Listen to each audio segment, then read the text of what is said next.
hear me. Okay, we are live, and this is very much a take two for 50 hitting 50 this week. So I would love to say hello to the lovely Paul Doran. Thank you for joining me, Paul. I know it's been a bit of a trial and a tribulation for you there today. Oh, technology. I love it. I know. So, first of all, you ended up in the wrong room because Google has that tendency to insist on including a link for a Google Meet, even if no one ever wants to go there. Um, Yes. and then when we actually managed to track that little problem down, it was a case of StreamYard needs Chrome, which again, another Google insertion into your life. I know. Sure. These things happen. These Nothing is things ever happen. easy. Not, yeah, I know. And the irony of all this is, I mean, my understanding is that you have a long kind of history with media and stuff anyway. So here we are doing all of these things. And it's like, I know. I it's a worked in good the thing it's not BBC. television. 27 years I worked in the BBC, mostly on television, and you'd think I would have got the hang of technology by now, but there you go. Yeah, well, like, you know what? Worse things happen at sea, Paul. We're a few minutes late. It's all right. Yes. I think at this hour of our age, we're allowed to be a few minutes late. Yes, So, indeed. and of course, that brings us nicely onto our topic for today, which of course is the milestone birthday that myself and Martin are having this year, and that you've already road tested a bit. So this is the questions that we're we're coming to today. Tell me, what did you think of this kind of phase of turning 50, and what did it mean to you, or how did you feel about it? I hated it. I absolutely hated it. I am at best ambivalent about any birthday, Mm, but the ones with zeros on really, really bugged me. And actually, it caught me quite by surprise because I thought it's just another birthday, not that bothered. But it really did, and I was felt under pressure to celebrate it in the big way, and I really did not want to. I really just wanted an ordinary, quiet day, and I didn't really understand why. mm, I assume that somewhere subconsciously there was a fear of mortality or something, but it definitely was the zero on it that really I found I found it tough, and I was really, really surprised. Yeah, I mean, I didn't mm, like turning 40 particularly, um, but I wasn't in a very happy place in life at that stage, and mm. so I always put it down to that. But turning 50, I thought I was happier, but well, I was happier, but I just did not want to. I just wasn't interested in any fuss, you know. Mm. So Yeah. it was kind of, as I say, I'm ambivalent about birthdays anyway. So it was kind of that squared. It wasn't even so much Yeah. ambivalence as just, I don't want this, you know. Mm. So, hey, Well, happy I birthday, can me. definitely. Happy birthday, you indeed. You must be a joy. um, no, I actually, I hear you on the kind of the event aspect of it. I'm really not into parties and all that kind of thing. Much to my mother's dismay, I have to tell you. I mean, she is one for a party, any excuse at all. But unfortunately, she has somehow managed to produce three children, all of whom go the opposite way. Um, so yeah, I'm kind of thinking that really, if any party would really be her party rather than it's about her rather than anything else. It's certainly not for me. Yeah. I mean, she would want it for me, but really, the party lover is her, not any of us. Yeah. I um, love parties in certain circumstances. In most circumstances, I love parties. Um, in some circumstances, I don't mind being the center of attention. Other times, I mm, really so it, there's all real misery. um, but it's. I'm sorry, that's just the way I am. ah, no need to apologize for the way you are, Paul. But there's your sound is actually jumping a little Well, bit. oh right, possibly my weak internet connection. Apologies. Yeah. we're definitely getting a whole. I mean, all the gremlins are out for you today. I don't know what you've done to them, but they're coming for you. Oh, I mean, I'm seeing you perfectly, so Yeah, yeah, no, I'm seeing you clearly. It's your sound is just breaking up a little bit every now and again. It's okay most of the time, but we do lose a couple of words here and there, so I might have to ask you to repeat some stuff. that's Um, fine. Fine. but yeah, so 40 you weren't fond of. How was 30?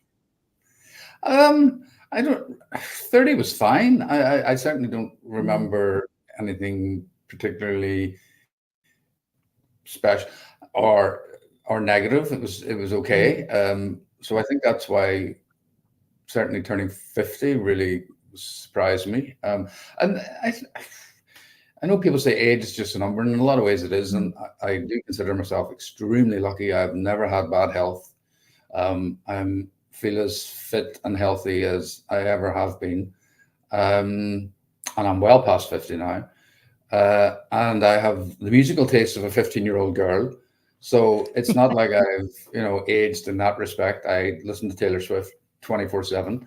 So I don't know. It just was strange. Maybe it was, I didn't like my job. I was very happy in the relationship I was in. Um, but I think, I suppose I better explain. The reason for my ambivalence is about birthdays is partly because my birth was not a moment that brought joy to anybody. um, I was given up for adoption, very from birth. Wow. So I was in a baby home. Excuse me, not a mother in baby home. I was born in a hospital, but I was then taken to a baby home in Donegal, and I was there for the first 13 months of my life, and then I was Oh my goodness. adopted in Derry. So I think there is something in me that thinks there was never any joy about my arrival. I think it was a very complicated situation, um, and I think that has probably fed through in a way to me. And I know I say it again. I think a lot of it is kind of unconscious, as in I'm not consciously saying, "Oh my goodness, my life, I've never brought any joy," but it's just that I know that was a complicated situation for various people, and I just don't think it's something for me to mark necessarily, other than in a very small way. Hmm. Well, I wasn't aware of that situation. Thank you for sharing that. That's You need to come to more 10 by 9s then, Deirdre. That's more 10 by 9s. But actually, I mean, yeah, that's a great cue for where I do want to go with this. I mean, I guess my next question is, having done the sequence of numbers, and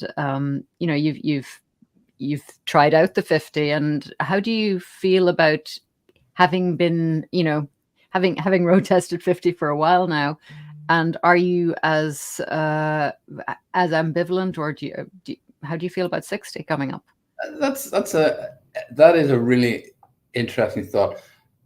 I'm not thinking about it at all, Mm, except in one respect. There's a gang of people I hang out with, or what hang out with. I've known some of them for about 45 years, and some of them I mm, met at university, so I've known them 35 years maybe. And we still go for a walk once a week, every Tuesday or Wednesday, depending on the weather, up here in Belfast. mm, And it's a good long walk, and we're all kind of, when we have a big milestone birthday like the ones that end in zeros, we'll make a special, rather than go do something small for each birthday, we'll pick a date and we'll go and do something big. So when we kind of all turned 50, we went to Paris to the Prix de l'Arc de Triomphe, because they all love horses. I couldn't give a flying fig about horses or horse racing or gambling, but it was a trip to Paris, so why not? And we had great fun, and that mm, was fantastic. So we're planning the same for when the 60s come along. mhm. So it'll be probably next year. I think most people turn 60 next year. So we'll probably do something big, fly off somewhere for a big sporting event. And I think that's kind of my idea of a real fun way to celebrate a birthday. It's never on Mm. one person's birthday. It's more centered around like a big event, like, you know, a major horse race or something like that. So that really is something I will look forward to that. But I won't be thinking about that in terms of my 60th. I'll just be thinking of that in terms of a trip away with some people who are very funny and with whom I have a very, very long history. And so that's kind of a very nice, reassuring way to celebrate things. And I just don't feel old, you know. And what, do old people feel old? I don't know.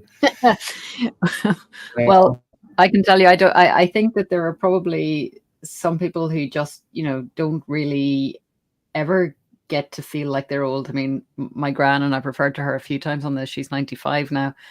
And, you know, she definitely isn't old. And she is certainly not old enough to go to a nursing home. And, you know, it's full of old people in nursing homes. So why would she want to be there? And yeah, even though she really does need the help, she just doesn't see like herself as being that old person who could accept it. Yeah, I think that's really interesting because my mother, she's dead now quite a while, but she was in her mid-70s and she was getting on the local bus, the community bus, to go to some community centre for their lunch and whatever activities they did in the afternoon. And she really didn't like it. She couldn't understand why she was surrounded by all these old people. And she found some of it very patronizing, you know, the throwing beanbags kind of thing. And she's like, wow, you know, I'm not doing this. Why are all these old people here? So I kind of sympathize very much with that kind of attitude. I just don't think of myself as old. Somebody asked me actually, what age do you think of yourself, you know, your internal age? I was thinking maybe 40, 41 or 42. And I just kind of think that's where I'm stuck, and I'm quite happy for that. You know, I don't want to just start doing old people things. I go running with a friend once a week as well, and we were talking about this, and I said, let's just keep doing this until we can't do it anymore. You know, let's not say, oh, we're too old for this. You know, we can still do it, so let's just do it.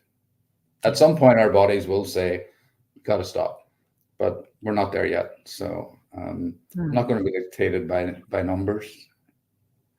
No, well, some numbers. I mean, obviously there's 10 by 9. Those are numbers. Let's talk about those numbers for a minute. Just for those who are not aware of 10 by 9, by the way, this is a storytelling project where people come along and tell true stories. And I have been describing it to people who haven't come across it as TEDx for true stories. So I don't know if you would consider that a fair kind of comparison or not, Paul. But I would love to know a little bit more about it. It's not unfair. It's not unfair. It's not unfair. It's odd. I started 10 by 9 along with another fella in 2011. He's gone off now, so it's just me. But we started in 2011 and genuinely weren't aware of the TEDx thing. This is the logo I had, the notion I had in my mind. It was going to be the written word 10 with an X rather than the BY, and then the number 9. And so that's what it started off. 9 people with up to 10 minutes each tell a true story from their own life. That's it in a nutshell. We put out a theme, people submit their stories, and it's wonderful. It's really taken off. It's always free, so it's not a big money making venture, and I love it. And you know, it's been wonderful for me, and people tell me it's wonderful for them. They find it very therapeutic, and you know, we get stories that cover, oh my goodness, every aspect of human existence. I would say, you know, people have experienced extraordinary things. Even the people we consider to be normal, you know, are very ordinary or think they've never done anything exceptional in their lives.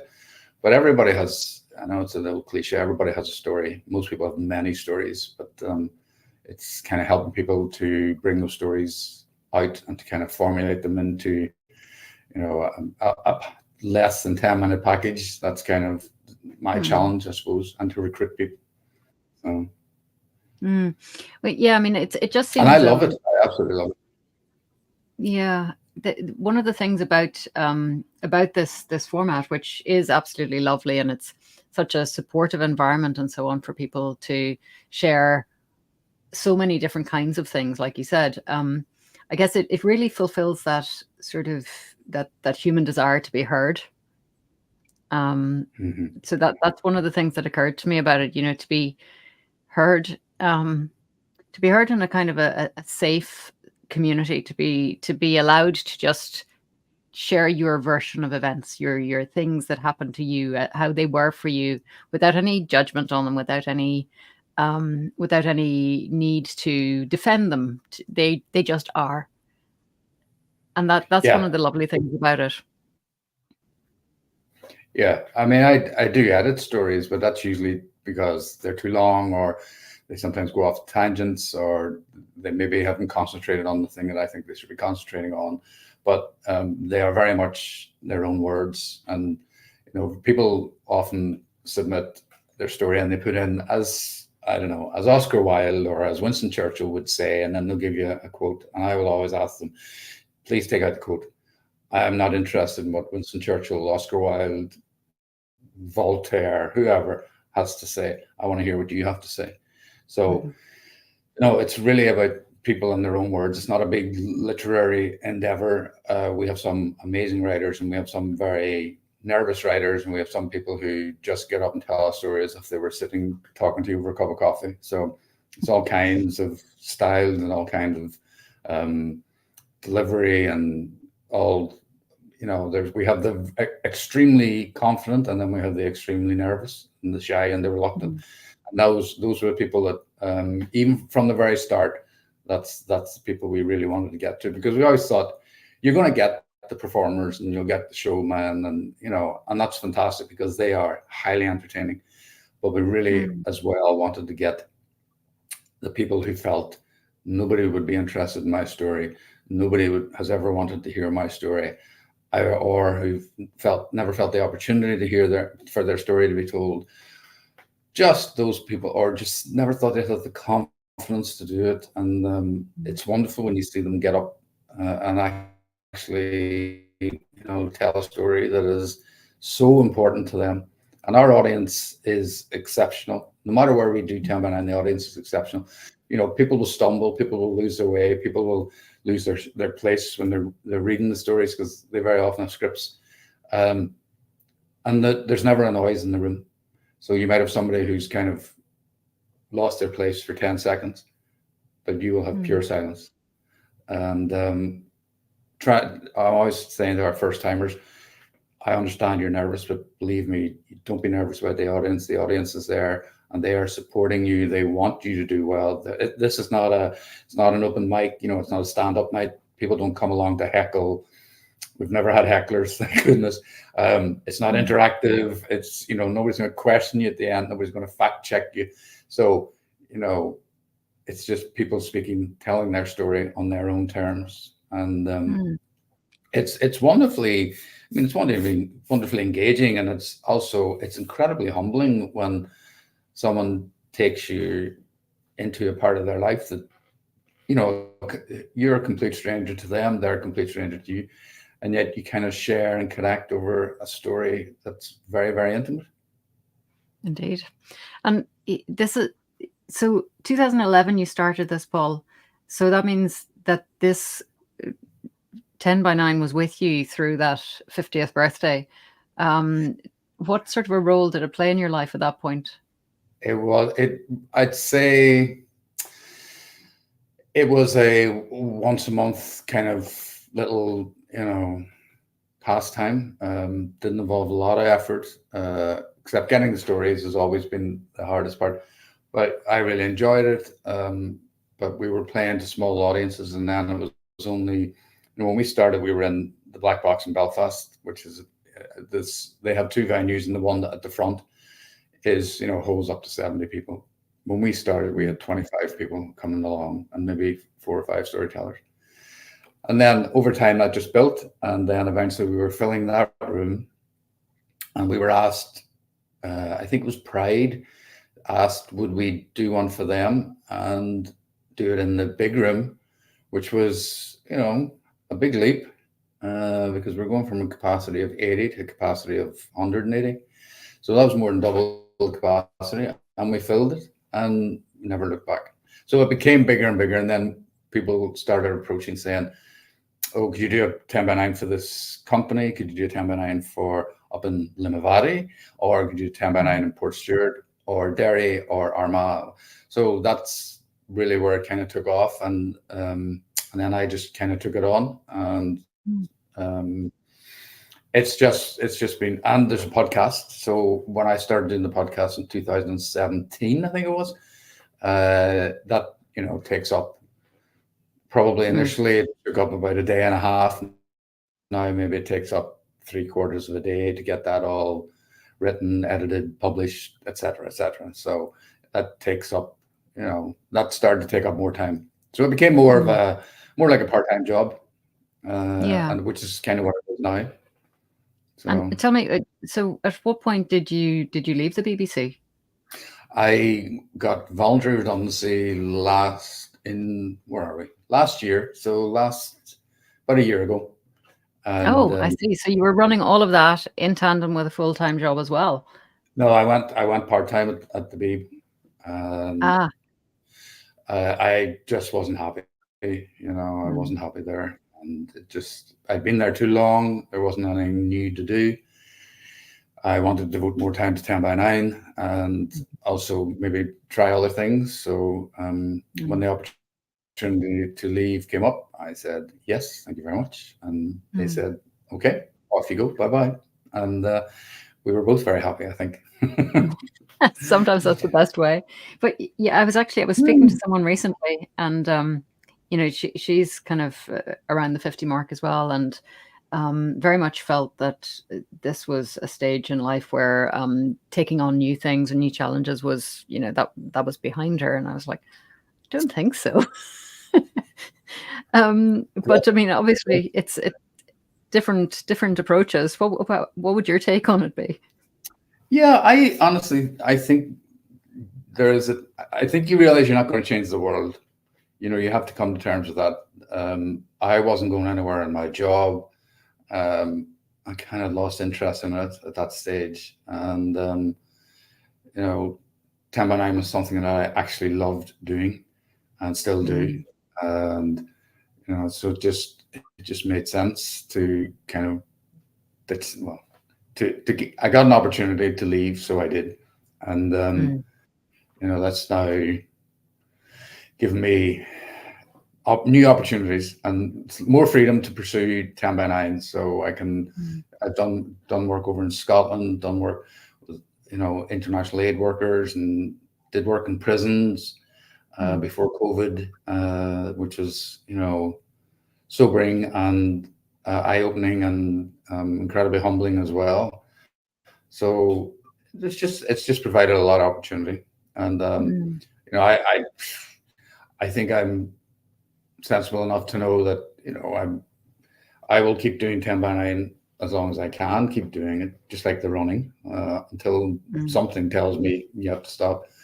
I don't see any reason to stop.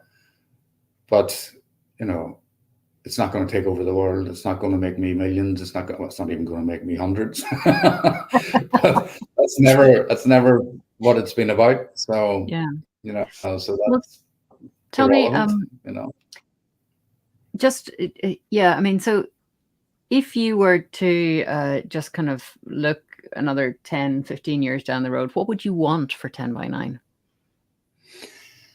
Oh, I would like to see a book.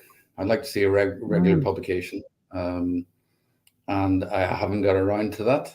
And that's kind of my dream. And it's not my dream for me.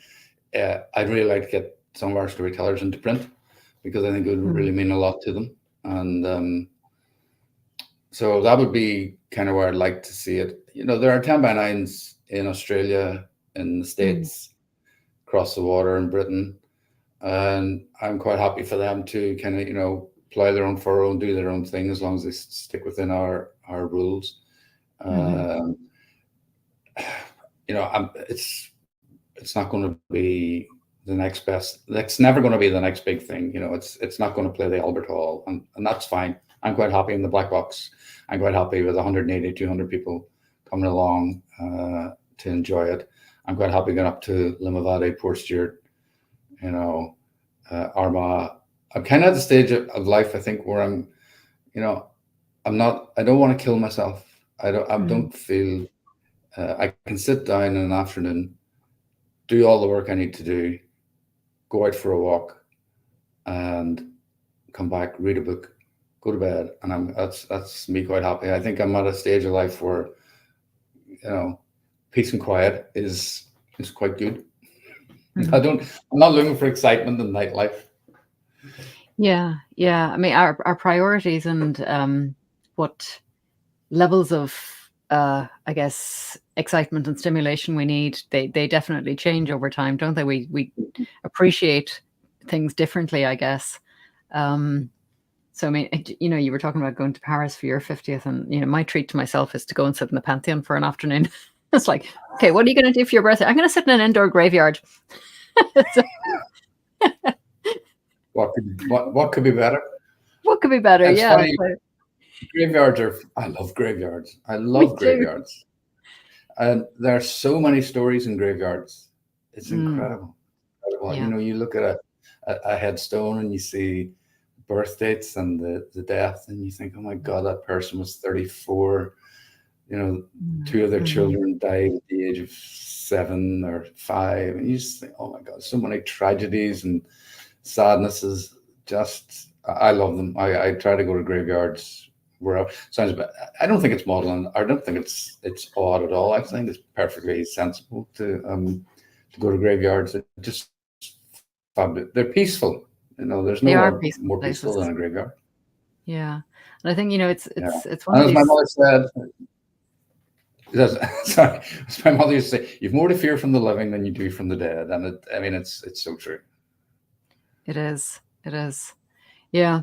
I mean, I think this thing that you mentioned earlier about uh, facing mortality. That this is another thing, I guess, that we can do in in places like that. But it doesn't seem to come up for me. I cl- I guess maybe more a place of imagination, trying to wonder what these people were like.